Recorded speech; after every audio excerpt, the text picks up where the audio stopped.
Il y a un sujet sociétal qui, honnêtement, me touche, plus peut-être que d'autres. En vrai, vous l'aurez compris, il y a des milliers de sujets sociétaux qui me touchent. Et aujourd'hui, j'ai envie de débriefer avec vous.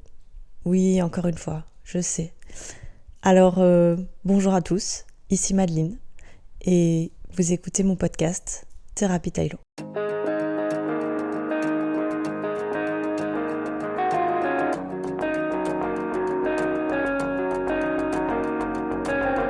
Hello la team Taïlo, j'espère que vous allez bien. Encore une fois, un sujet sociétal. Et quel rapport je vais y trouver ? Eh ben les chevaux, parce que sinon, ça ne s'appellerait pas Thérapie Taïlo. Et ça ne serait pas Madeleine qui vous enregistrerait cet épisode. Alors bonjour, déjà. J'espère que vous allez vraiment bien. Parce que moi, honnêtement, le jour où j'enregistre cet épisode, on est sur un petit down. Un petit down, pas grave du tout, mais un petit down qui se dit ouais, c'est quand même un peu nul. Et puis, c'est la vie. Alors ouais, Mad, crève l'abcès parce que là, c'est déjà long. Je crève l'abcès, on y va. Le sujet sociétal aujourd'hui qui m'impacte, c'est prendre le temps d'eux et prendre conscience d'eux. La vie, et particulièrement ici sur les 10 dernières années, va très vite. C'est fou parce que quand on est enfant, la vie nous semble tellement longue et tellement lente. Et tout nous semble si loin et on se rend pas compte et finalement j'ai l'impression qu'on profite pas, enfin on profite mais peut-être pas comme on devrait parce qu'on n'est pas conscient et puis finalement quand on est adulte, en fait on envie cette inconscience infantile et j'en ai encore fait le cas pas plus tard que hier soir et bien sûr on va y revenir mais comment vous expliquer ? Il y a cette chose qui fait que tout doit aller vite, mais vite et bien, parce que tout doit être chronométré, parce que tout doit être parfait, parce que tout doit avoir un sens, et si ça n'a pas de sens, ça doit être vite éjecté. Et dans tous ces paramètres, on oublie juste de prendre le temps de savourer ce qu'on a, prendre le temps de savourer ce qu'on crée, prendre le temps de savourer ce qu'on crée avec ce qu'on a. Et hier soir, j'ai eu cette discussion et en fait, la personne en face de moi me dit « Je n'ai plus d'objectif dans ma vie alors que j'ai à peine 30 ans. J'ai une famille, j'ai une maison, j'ai un bon travail. Et puis quoi ?» En fait, on a ce truc sociétal qu'on nous inculque, et particulièrement en Europe, de la réussite de la vie, c'est une belle maison, une famille, des enfants, une femme, un mari, un chien, 3 chats, 2 poissons rouges, tout ce que vous voulez. Et ça, c'est le schéma familial européen qu'on nous vend. Alors bravo à cette personne, parce qu'à 30 ans, il a ce schéma familial parfait. Mais après, quoi ? Il y a un autre sujet de podcast qui reviendra suite à cet épisode, mais juste, qu'est-ce qui se passe une fois qu'on a ça ? On a kiffé, on a construit notre famille, et puis après quoi ? J'ai plus d'objectifs dans la vie, mais je trouvais ça tellement triste. Enfin, moi, fatalement, je suis à l'opposé de cette personne parce que j'ai pas de famille. Enfin, j'ai une maison, j'ai une voiture, mais j'ai pas de famille à proprement dit. Je n'ai pas construit ma famille comme l'entendrait le système européen. En tout cas, le système occidental. Et d'un côté, ça me touche parce que je me dis, ouais, moi, j'ai l'impression d'avoir réussi ma vie. Mais si au fond, j'avais pas si bien réussi que ça, dans le sens, je vais avoir 30 ans, dans pas si longtemps, et j'ai pas construit ma famille. Et ça met une pression sociale supplémentaire qui fait que, du coup, vu que ma carrière est bien, que ma situation privée est stable, j'ai cette pression sociale extérieure due à l'occidentalisme qui se dit, tu vas avoir 30 ans, mais hormis être une businesswoman, tu n'es rien.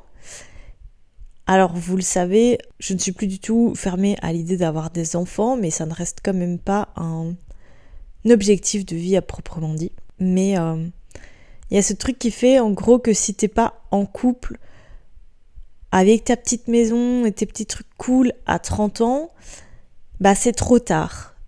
Et je comprends pas pourquoi, et ça me rend un peu triste.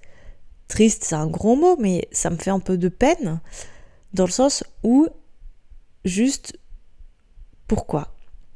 Pendant des années, j'étais en couple, et avec ma dernière relation, cette histoire de prendre le temps était la chose la plus compliquée à gérer. Et c'est vrai que j'ai eu du mal à me remettre dans un cadre où plus slow, en fait, plus calme, plus on n'est pas pressé. Je vais vous remettre dans le contexte. Je suis en temps plein, je suis à un poste bien placé dans mon entreprise et finalement, mes journées, elles se terminent à 19h. Mais après ça, ma deuxième journée commence. Ma deuxième journée, c'est mes chevaux. Et oui, il y en a beaucoup, mais finalement, il n'y en a que un vraiment fort à gérer. Ça prend du temps. Et quand j'ai fini à 19h, ça fait que je rentre chez moi à 21h, 21h30. Et je comprends que quand quelqu'un t'attend à la maison, c'est frustrant. Et du coup, il y avait cet engrenage qui s'était mis en moi de « il faut que j'aille vite, quand j'ai fini tard, je peux pas me permettre de parce qu'il faut que je rentre vite ». Ça fait 2 ans et demi maintenant que je suis seule et ça fait à peine quelques mois que j'ai décidé de changer cette roue dans le sens où, déjà personne m'attend à la maison, ça c'est un fait, mais juste, si on est seul ou en couple, bien sûr il faut faire des concessions parce que c'est comme ça qu'on avance et qu'on construit, mais avant tout on est une personne avec ses passions, avec ses envies, avec ses flammes, et moi ce qui m'anime c'est mes chevaux. Et la réflexion que je me suis faite encore pas plus tard que hier soir, c'est pourquoi est-ce que quand on rencontre quelqu'un avec des enfants, on ne demande jamais à cette personne de faire des concessions sur ses enfants ? Et je pense que ça, je vous l'avais déjà dit dans un autre épisode. Et pourquoi est-ce que moi, je devrais faire des concessions sur mes chevaux ? Pourquoi est-ce que quelqu'un qui a un enfant peut rentrer à 21h parce qu'il y a pédiatre ou que sais-je, mais que moi, pour mon sport, ma passion, ce qui m'anime, mes enfants, finalement, je ne pourrais pas le faire. Dans cet espace sociétal 2024, on existe en oubliant d'exister. Et là, tu te dis, Matt, va faire ta thérapie parce que franchement, tu vas trop loin, mais vous allez comprendre. On est tous conditionnés dans ce métro, boulot, dodo et puis petite vie de famille. Et je pense que ce soit en Belgique ou en France, on est pas loin de 80-90% des gens à fonctionner comme ça. Rares sont les gens qui décident du jour au lendemain de tout plaquer et de se dire « maintenant j'en ai marre de ma vie et je me casse ». Et pourtant je pense que dans un fond très raisonné et raisonnable, ils ont raison. Et ils ont raison parce que ils vivent. Et nous, ce qu'on oublie de faire, c'est vivre. Alors bien sûr, on peut faire un métro boulot dodo et vivre, mais vivre, ça prend du temps. Et sauf que là, tout doit être vite fait et bien fait. Le ménage doit être fait tout le temps. La maison n'a jamais le droit d'être sale. Les enfants doivent être beaux, doivent être propres. On doit avoir pris... Après, on est sur des normes d'hygiène, mais notre douche tous les jours. Et tout ça dans un engrenage sur un espace de approximativement 12 à 15 heures où nous sommes réveillés. Alors, c'est quand même chouette et tellement triste. Suite à cette conversation d'hier soir, j'ai également fait un autre constat, c'est que les gens qui ont cette proprioception de la vie typique qu'on nous a vendue dans les films, ils vivent sans vivre, et il y a une série extraordinaire qui reflète ça. Je vous invite bien sûr à aller la voir parce qu'elle est géniale. Elle est disponible sur Netflix, elle s'appelle Sex Life. Mais oui, on a construit ce petit cocon familial, on a construit tout ça, on a pris le temps de le faire, mais après quoi ? Et si je ne suis plus heureux ? En fait, il y a ce sujet qui fait aussi que on a pris le temps de construire ça, mais si ma vie ne me convient plus. Et dans ce cas-ci, la vie ne convient plus à cette personne, mais c'est tellement fataliste qu'on nous ait éduqués comme ça, tu as pris le temps de construire ça, pourquoi est-ce que tu claquerais tout ça? Et moi, je vous l'ai déjà dit, moi, je suis partie du jour au lendemain d'une de mes plus belles relations parce que ce n'était pas la vie que je voulais mener. Alors, je dis pas que j'ai raison, et je dis pas que ça doit être comme ça dans toutes les maisons, dans tous les couples, mais je pense que peut-être plus de personnes devraient le faire. J'ai décidé de vivre, et vivre, c'est quelque chose qui garde cette flamme en nous, cette animation. Moi, je vais avoir 30 ans, et si je devais mettre des objectifs à ma vie maintenant à moyen et long terme, c'est reprendre le sport avec mon cheval, c'est fonder mon couple et être bien dans mon couple. Sauf que à l'heure actuelle, en fait, il n'y a plus ça, parce qu'on a une tendance à ne plus vouloir prendre le temps d'eux. Et ne plus vouloir prendre le temps d'eux, c'est ne plus vouloir prendre le temps de connaître quelqu'un, connaître ses défauts, vivre avec ses démons et les acclimater et puis se dire mais attends, parce que tes démons, moi je les corrige parce que moi ça fait partie de ma personnalité et à ce niveau-là on est complètement différents et du coup on est complémentaires. Sauf que du coup, très vite, il y a cette espèce de routine de vie qui s'installe et plus personne ne veut ça. Alors je comprends parce que ça fait peur et c'est chiant.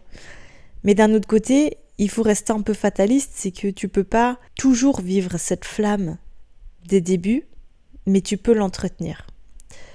L'entretenir parce que quand on est en couple, et même quand on a une famille, on reste des êtres vivants avant, et juste, on n'est pas un couple, on est un 1 plus un 1, et ce 1 plus 1 forme le nous.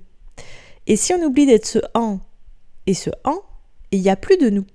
Et honnêtement, avec le recul et suite aux discussions longues que nous avons eues hier soir, eh bien, je me rends compte que oui, c'est pas moi qui suis trop exigeante en fait.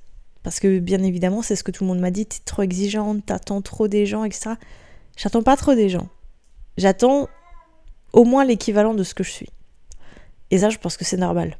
Parce que moi, j'ai pris le temps de construire ma vie. Ça fait 3 ans que je construis ma vie, ça fait 5 ans que je construis ma carrière. Et à un moment, c'est normal que j'attende au moins le minimum de ce que je fais et de ce que j'ai. Après, bien sûr, c'est au cas par cas, mais j'appelle pas ça de l'exigence, j'appelle ça de la temporalité. Et parce que juste, c'est normal de vouloir tout autant que soi. On peut pas se dire, je vais être bien avec quelqu'un qui est moins bien que moi. Après, ça prend des problèmes d'ego, ça prend des proportions folles, et c'est comme ça qu'on détruit des couples. Bien sûr, c'est pas ce que je vous souhaite, et c'est ce que je souhaite à personne. Bref, je m'éloigne pour pas changer. Et donc, ici, je vous ai dit en 2024, j'ai pas d'objectif parce que c'est pas mon genre et parce que je tiens à rien. Je suis trop spontanée pour me mettre des objectifs. Mais en même temps, j'ai décidé de reprendre la lecture, de prendre du temps pour moi, autre que les chevaux. Le coloriage, j'adore colorier. Je vous jure, c'est une passion sans nom. Ça me détend de fou. Donc je vais prendre le temps de colorier. Je vais prendre le temps de lire. Et quand bien même il est 21h, je prends le temps de m'occuper de mes chevaux et de me faire kiffer. Parce que si je kiffe, je suis détendue. Et si je suis détendue, ça se ressent. Alors oui, peut-être que c'est vrai, sur la semaine, le jour où j'aurai quelqu'un, il y aura 2 soirs ou 3 soirs où on se verra moins. Et c'est pas grave en fait, parce que être un couple, c'est être fusionnel, mais ça veut pas dire être 24-24 ensemble. Je pense pas, je sais pas en fait si j'en serais capable, mais je pense que être en couple, dans un couple sain, et même dans une famille, c'est vivre son couple, sa famille, mais c'est également vivre pour soi. C'est s'autoriser des vacances seuls ou entre copains, c'est s'autoriser des breaks, à aller boire des verres, etc. Et ça fait pas de nous une mauvaise personne parce qu'on fait ça, et ça veut pas dire qu'on va tromper notre compagne ou notre compagnon parce qu'on fait ça, mais juste se rappeler qu'on existe, mais qu'on existe par nous-mêmes et pas juste via notre couple. J'en ai perdu le fil de mes idées, mais en gros, Cette année, bien que l'année est mouvementée, eh bien en fait j'ai décidé de prendre le temps sur chaque étape que la vie m'offrait. Le sport c'est compliqué, c'est pas grave. Je prends le temps de remettre en place les choses correctement. Et on ne performe pas cette année, c'est pas grave, on performera l'année prochaine parce que les bases seront bien acquises. J'ai pas envie de me dire dans quelques années je vends mon cheval parce qu'on s'entend pas, parce qu'on a passé 10 ans à se contrarier. Non. J'ai envie de me dire ce cheval c'est le cheval de ma vie, je construis ma relation avec lui depuis 6 ans. C'est pas maintenant qu'on va tout gâcher juste pour du sport. Le sport il attendra. La relation que je construis avec lui, elle attend pas. Je prends le temps à chaque step de ma carrière de savourer chaque step de ma carrière. J'entame ma dernière semaine dans mon magasin de cœur et il se peut que je n'y retourne jamais. Alors bien sûr que ça me fait un pincement au cœur de les quitter, mais après, pourquoi est-ce que je me priverais de vivre ma carrière à fond juste parce que j'aime mon équipe? Je les aimerai pas moins parce que je m'en vais, je veux dire. Et justement, peut-être qu'on s'aimera d'autant plus parce qu'on pourra faire d'autres choses moins professionnelles. Et en fait, il y a toujours quelque chose de positif à tirer, même dans ce négatif, parce que ça fait une leçon de vie à chaque fois. Et je pense qu'à chaque fois que je vais vivre une leçon de vie, je vais vous en faire un épisode parce que ça doit résonner chez plein de gens et j'aime ça, ma spontanéité, etc. Mais juste kiffez votre vie en fait. Et il y aura bien un moment où, si comme moi, vous êtes en quête de trouver quelqu'un, il y aura bien un moment où, en fait, il y aura cette personne qui comprend votre passion, etc. Et là, je vous jure, j'essaye de m'auto-convaincre. Mais je vais m'auto-convaincre en même temps que je vous raconte. Il y aura quelqu'un qui va comprendre vos passions, qui va comprendre l'argent, le temps que ça prend, qui va vous suivre là-dedans. Et ce sera génial et il n'y aura rien à forcer. Alors oui, parfois, il y a des ratés. Parce que on a l'impression que, et puis la personne en face de nous n'est pas du tout ce qu'on attendait. Mais c'est pas grave. C'est pas grave parce que c'est la vie et c'est comme ça et on s'en fout en fait. Juste, on s'en fout. Juste, le moment était cool et peu importe la situation qui est en face de vous, tant que vous êtes droite par rapport à vos idées, il n'y a pas de problème. Et moi j'ai kiffé mon moment et j'ai pris le temps de kiffer mon moment. Et en fait, du coup, j'ai ni remords ni regrets. Et je crois que par rapport à chaque step de chaque vie, il faut avoir ni remords ni regrets.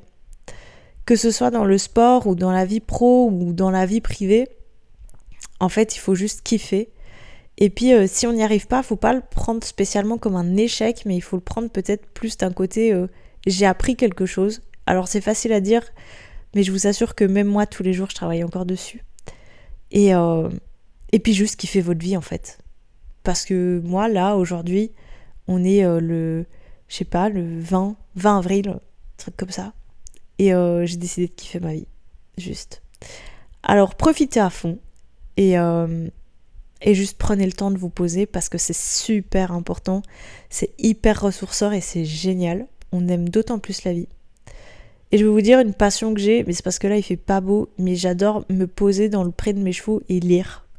Et je pense que je peux dévorer au moins un livre par semaine facile comme ça. Alors kiffez, trouvez des moments goals de vie à vous qui ne vous appartiennent qu'à vous. Et je vous jure qu'un jour on trouvera nos perles rares pour accompagner ce moment de vie. En attendant, je vous souhaite bonne chance. Et merci d'avoir écouté ce podcast juste au bout. C'était Madeline de Madeline et Tylo. Et vous écoutiez Thérapie Tylo. Ciao.